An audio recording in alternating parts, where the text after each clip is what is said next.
तुम्हें एक बात बताता हूँ, जरा सी दुनिया का विचार करो। लोग आईएएस बनने के लिए, आईपीएस बनने के लिए 15-15, 16-16, 17-17, 18-18 घंटे पढ़ाई करते हैं। इसी मुखर्जी नगर में लाखों स्टूडेंट, लाखों, हजारों नहीं देवेंद्र जी, लाखों स्टूडेंट बिहार से, उत्तर प्रदेश से, हरियाणा से, पश्चिम बंगाल से, कहाँ कहाँ से, बाप रे बाप, उत्तरांचल से, उत्तराखंड से, कहाँ कहाँ से आकर यहाँ 10x10 के कमरे में रहते हैं। 4-4, 5-5 लड़के रहते हो 10x10 के कमरे में। खाने का ठिकाना नहीं, एक बार भोजन करते हैं वो भी ढंग से नहीं करते। अपने घर कभी जाते नहीं, चाहे शादी हो चाहे विवाह, मना कर देते अभी नहीं आएंगे। और एक कुछ नहीं दिखता उनको, रात और दिन सिर्फ वो आईएएस ऑफिसर बनना है, ऑफिसर बनना है, वो पढ़ाई निकलना है, वो मेंस में निकलना है, इसमें निकलना है, पढ़ते रहते। न कपड़े पहनने की सुध, न कंघी करने की सुध, न सस्ते हैं न संवरते हैं, सब एक धुन चढ़ी रहती है। अब सुनना मेरी बात, काहे के लिए? एक आईएएस बनने के लिए, देखना। और सोचो इतनी मेहनत करता है 4-5 साल, तब जाके उसमें से लाखों में से 2-4, 10-20 आदमी सिलेक्ट होते हैं। देखना ध्यान से, लाखों में से कितने? तो अभी वे लाखों ही मेहनत करते हैं, जबकि ये जानते हैं कि इसमें से 2-4 निकलेंगे। लेकिन कोई हार मानने को तैयार नहीं है। कोई ऐसा कहे कि तू छोड़ दे मैं कर लेता हूँ, वो कहते मैं भी करूँगा। कह रहे तू हिंदी मीडियम का है, अरे चूल्हे में गया, मैं करके दिखाऊंगा। होता है कि नहीं होता है? और अभी तो एक इस पे बहुत इसलिए बोल रहा हूँ कि अभी फिल्म आ गई है 12वीं फेल, आईपीएस बनने की, है ना। उसकी कहानी पढ़ी मैंने, वो रियल की कहानी है, रियल है। तो उसकी पढ़ी मैंने कि देखो एक आदमी 12वीं फेल, हिंदी मीडियम, गरीब आदमी, और भाई साहब उसकी पूरी कहानी देखो कि उसने कितनी मेहनत करी भैया रे। समझ में आया कि नहीं आया? क्या नहीं करा उसने। लेकिन रात को पढ़ता था, दिन में मजूरी करता था, दिन रात में पढ़ता था, दिन में मजूरी करता था। सिर्फ 3 घंटे सोता था वो। कितने घंटे? अभी मैं तुम्हें कहानी बहुत प्रयोजनभूत कारण से सुना रहा हूँ, व्यर्थ में नहीं सुना रहा हूँ। अब वो सुनो, 3 घंटे सोता है। अब मेरा प्रश्न है, आईएएस बन गया, क्या बन गया? अब तुम्हारे हिसाब से मजे हो गए? अब तो आईएएस बन गया ना, हो गए मजे, हो गया सुखी, अब हो गया सुखी, हो गया। देखो आईएएस बनते होता क्या है? आईएएस बनते ही आप इतनी जिम्मेदारियों से घिर जाते हो कि आपने जिन सुखों का त्याग करके आईएएस बने थे। आईएएस का रुतबा तो होता है, लेकिन एक दिन इंजीनियर साहब अभी आ रहे हैं, आ ही गए, अच्छे टाइम पे आए इंजीनियर साहब। इंजीनियर साहब ने एक दिन बताया, मुझे उस दिन पता चला कि ऐसा होता है। इनसे बातचीत हुई, ये सरकारी नौकरी में थे ना इंजीनियर साहब, तो बताने लगे कि आप ये मत सोचना कि हम लोग जब बड़े पदों पे जाते तो आप लोग क्या सोचते हो, आम पब्लिक सोचती है कि अरे जी तो बहुत बड़े पद पे पहुंच गए। बोले जितना बड़ा पद उतनी बड़ी जिम्मेदारी। बोले हम एक साइन भी इतना सोच समझ के करना पड़ता है, हमें पूरा पता करना है हम साइन करके किस चीज़ पे रहे। तो एक घटना सुनाई उनने कि एक अधिकारी था किसी चीज़ में, अभी ध्यान नहीं मेरे को, एयरपोर्ट कौन सी लाइन में था भूल गया, और वहाँ पे उसने एक साइन करा उसने, और वो रिटायर हो गया, बात खत्म हो गई उसकी। और भाई साहब 10 साल बाद उस पर गिरफ्तारी का वारंट। एयर चीफ मास्टर, सोचो एयर चीफ मास्टर। समझ में आया कि नहीं आया? ओ भाई साहब कि तुमने जो 10 साल पहले साइन किया तो किया गया, बता वो 75 साल का बूढ़ा आदमी, अब वो मरने को कह रहे तुम चलो इधर से। मैंने वो साइन की कितनी जिम्मेदारी है कि आपने गलत फाइल पे साइन कर दिया तो वो फाइल कभी भी खुलेगी तो आप कभी भी अंदर जा सकते हो। वो बोलो ऐसी तलवार जिस पे लटकी हो, ऐसा ऑफिसर बनने के लिए वो इतना बेताब है। देखना ध्यान से, समझना उस कहानी को। और खास बात इतनी सी नहीं है, ऐसी स्थिति है उन आईएएस ऑफिसरों की, बड़े बड़े पदों वालों की, ये सरकारें बदलती 1 मिनट में उठा के कहीं भी फिकवा देती है, चलो ट्रांसफ़र। और 3 साल में तो उनका ट्रांसफ़र पक्का ही करते हैं। और कभी कभी सरकार बदली, साल भर हुआ, चलो निकलो यहाँ से, दूसरी जगह जाओ, तीसरी जगह जाओ, माने पूरी जिंदगी भर धक्के खाते हैं। और कभी कभी दोनों पति पत्नी की नौकरी हो तो वे कभी साथ में नहीं रह पाते। मान के चलो पत्नी डिप्टी कलेक्टर है और पति IAS ऑफिसर है, तो पत्नी कहीं नौकरी कर रही, पति कहीं नौकरी कर रहा। करो अगर करना है तो। अब देखना, और JEE IAS ऑफिसर कभी कभी इतने तंग हो जाते हैं नेताओं से, अपने ऊपर के अधिकारियों से, कि आत्महत्या कर लेते हैं। अब देखना उस IAS बनने के लिए क्या क्या किया जिसकी ये स्थिति है। चलो और चलो, मैं कहता हूँ इस स्थिति को थोड़ी देर के लिए हटा भी दूँ तो वर्तमान में कोई आकुलता कम तो नहीं हुई, कोई दुख तो नहीं मिटा, कुछ तो नहीं मिटा। सिर्फ एक रुतबा आ गया, एक रुतबा आ गया कि मैं लाल बत्ती गाड़ी में घूमता हूँ IAS, अब इतनी सी बात।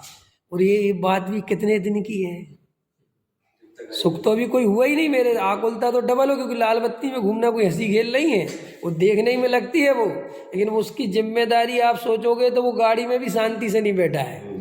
ठीक है, तो वही व्यक्ति जिसे हम बहुत देख के प्रसन्न हो रहे हैं कि इसके जलवे हैं, एक तो जलवे हैं नहीं, पहले तो मान्यता झूठ है, बहुत जिम्मेदारी, बहुत आकुलता है। और सच्ची बात पूछो तो 60 साल बाद 30 साल में बना और 30 साल लगाओ और 60 साल बाद गवर्नमेंट कहेगी आउट, ले लो इससे लाल बत्ती। समझ में आया? चलो इसकी वर्दी उतारो, सब उतारो, चलो निकलो, खत्म हो गया आपका मामला। अब वापस आम आदमी बन गए। क्या हुआ? अब वापस आम आदमी बन गए। और सुनो, आम आदमी अब वो बनना नहीं चाहता, क्योंकि वो 30 साल उसने जो जी लिया है, अब वो जो बाहर उसको जब आउट करते हैं तो उस पर वो सहा नहीं जाता। जैसे देवगति वाले देव है ना, वे है कि वो 6 महीने पहले जब आपको कह दिया जाए था आउट हो गया, आपका टाइम पूरा है, मरण समय माला मुरझाई, मर के भये पेड़ पतियां, और फिर वो एक इंद्रिय की पर्याय में चला। ऐसे ही अभी लाल बत्ती में घूमता था, सब सलाम ठोकते थे, समझ में आया? और अब बिल्कुल आम आदमी बना दिया। अब बाग बगीचे में भी जाता है तो वहाँ कोई उससे बोलने को तैयार नहीं है, क्योंकि ये अपनी हुड़क में रहता है, ये अपने को कुछ समझता है। और आम पब्लिक कहती है हो गया तेरा काम, चल, समझ में, हमें अब कुछ लेना देना नहीं है। सोचो, ऐसी नौकरी पाने के लिए, ऐसा जीवन जीने के लिए आदमी सब कुछ निछावर कर देता है वो 10 साल 5 साल के लिए। ख्याल में आया? खाना पीना छोड़ देता है, सुख छोड़ देता है, बढ़िया घर इतना महल बना हुआ है वो छोड़ के मुखर्जी नगर के 10 बाई 10 के कमरे में रहता है, बेचारा ब्रेड सेक के खाता है, और घर में उसकी माँ बढ़िया से बढ़िया भोजन बन रहे हैं, यहाँ बेचारा उससे काम चलाता है, ठड़ी की चाय पी के काम चलाता है, रात रात भर जागता है। बड़े बड़े आदमियों के बच्चे, क्योंकि उसमें शर्त ही है IAS बनने। पता IAS गरीब क्यों बनते, अमीर क्यों नहीं बनते? आपको लगता है कि अमीर ज्यादा, बात ये है ही नहीं। उसके लिए जितनी मेहनत चाहिए बड़े आदमी के बच्चे की मेहनत उतनी बस की है नहीं। क्यों नहीं है? सीधा सा गणित है। उसके पास इतना पैसा है, अभी से उसके पास इतना रुतबा है, वो जुनून ही नहीं आता, कि वो आता ही नहीं भाव, क्या दम है, हम क्यों मरेंगे। लेकिन जो गरीब है, बिहार के छोटे छोटे गांव में रहते हैं, उनके अंदर ये लगता है कि बस गरीबी से निकलना है तो वो एक रास्ता है, और पढ़ाई एक रास्ता है, तो उसका जुनून अलग है। तो वहाँ अगर आपको बनना है तो आपको वैसे ही डील करना पड़ेगा जैसे सब बच्चे डील करते, तभी आप बनोगे, ना आप बन नहीं सकते। आप सोचोगे मैं VIP कमरे में रहूँगा, नौकर रखूँगा, कुछ नहीं होगा आपका। आपको उन्हीं के साथ बैठना पड़ेगा, उन्हीं बच्चों के साथ, और वे ही आपको रास्ता दिखाएंगे। समझ में आएगी नहीं आए? और ये मैंने अनुभव किया है ना, मैं भी हॉस्टल में पढ़ा हूँ, मेरे साथ भी भाग्य से कुछ पैसे वालों के बच्चे पढ़ते थे, लेकिन जब परीक्षाएं आती थी, पढ़ाई का समय आता था, तो हम लोगों के पास आना पड़ता था। ये क्यों? कि पहले तो मस्ती मारते रहते थे, पैसे वाले थे ना, और फिर जब एक जा, अरे यार विवेक, अरे भाई तुम बताओ, समझ में आया? क्यों? कि हम लोगों को तो पढ़ना है भाई, हमारे पास पढ़ने के अलावा कोई ऑप्शन है ही नहीं, हमारे पास ना पैसा है खर्च करने के लिए। तो ऐसे IAS बनने के बाद भी ये जिंदगी होती है, और उस भाव में भी कोई सुख नहीं मिला, वर्तमान में भी कोई सुख नहीं, भूतकाल तो सुखमय था ही नहीं, वर्तमान में भी कोई सुख नहीं। और अगला प्रश्न मेरा आपसे है, क्या भविष्य में कोई सुख है? भूतकाल तो उसको बनने में गया कष्टकारी, वर्तमान सरकारों के हवाले में गया, वो भी कष्टकारी।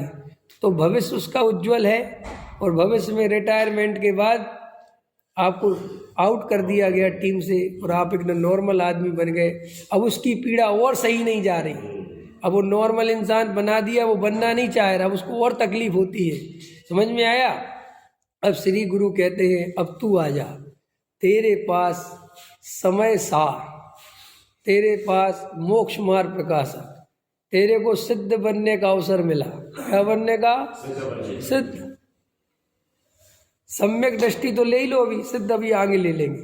सम्यक दृष्टि बनने का अवसर मिला तो सुनो, उसके बाद भी तू पैसे का मोह नहीं छोड़ रहा, उसके बाद भी तू वैसी तैयारी नहीं कर रहा।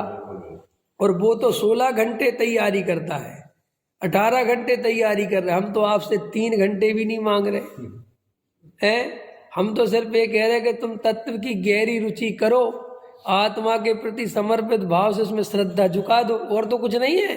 खाना पीना नहीं छुड़वा रहे, कोई तुम्हारा मकान नहीं छुड़वा रहे, कोई तुम्हारे ऐशो आराम नहीं छुड़वा रहे, तुम बढ़िया जैसी जिंदगी वैसी जियो, लेकिन सारी ताकत एक तत्व ज्ञान के लिए लगा दो। हम तो भी नहीं लगा पा रहे। हमें इतना पता है कि हमारा, अगर हमें सम्यक दर्शन, देखो ये तत्व ज्ञान कैसा है, हमें सम्यक दर्शन होगा तब हमें आनंद होगा, ऐसा नहीं है।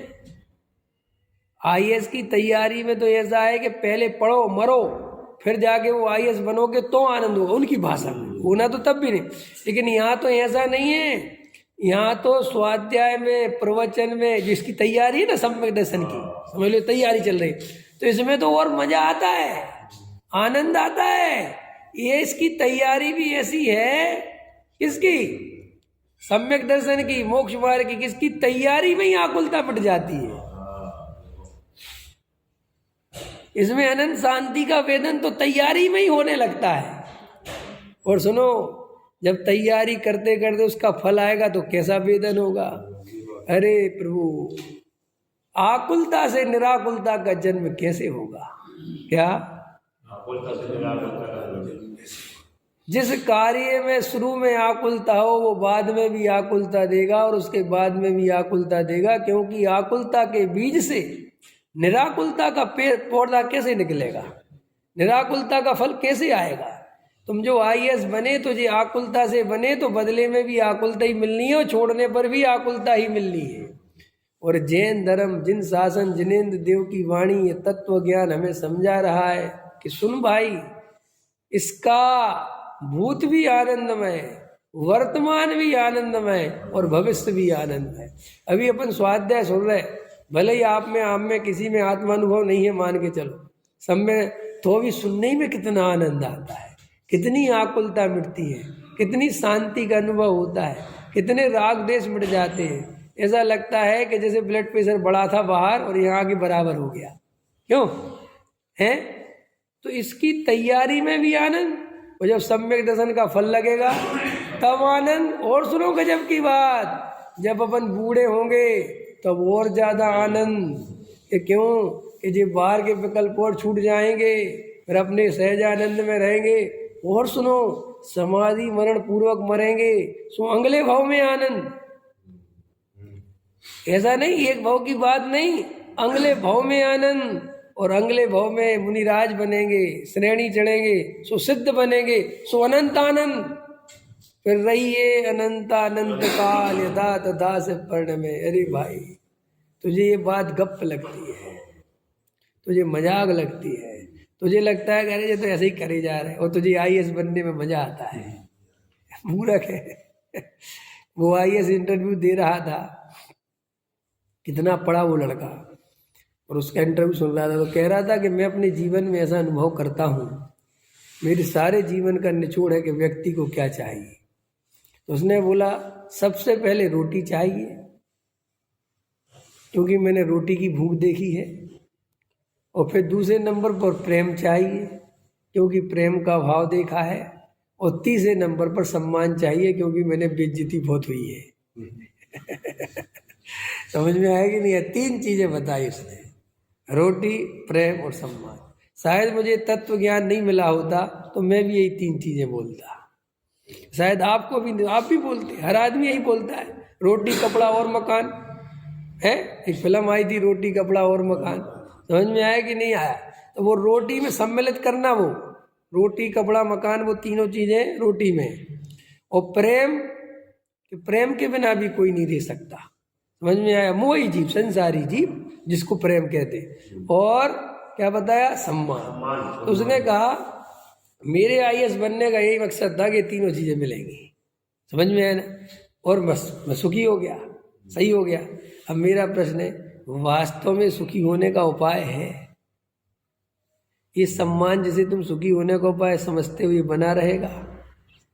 ये जो रोटी है जिसे तुम सुखी होने का उपाय समझते हो बनी रहेगी? मैंने ऐसी सिस्टम चलता रहेगा? एक दिन ऐसा तो आने ही वाला है ना, रोटी तो होगी लेकिन तुम्हारे अंदर पचाने की क्षमता नहीं होगी। एक दिन ऐसा आएगा जिनसे तुम बहुत प्रेम पाते हो या प्रेम करते हो, एक दिन भी तुम्हें छोड़ के चले जाएंगे। क्योंकि बस मैं ये नहीं कह रहा हूँ कि धोखा देंगे, वो थोड़ा कमजोर शब्द है। मैं तो क्योंकि तुम उसमें ऐसी बात लगा लेते हो नहीं हमारे गाले नहीं धोखा देंगे, हम कह रहे नहीं देंगे धोखा, लेकिन वियोग तो होगा ना।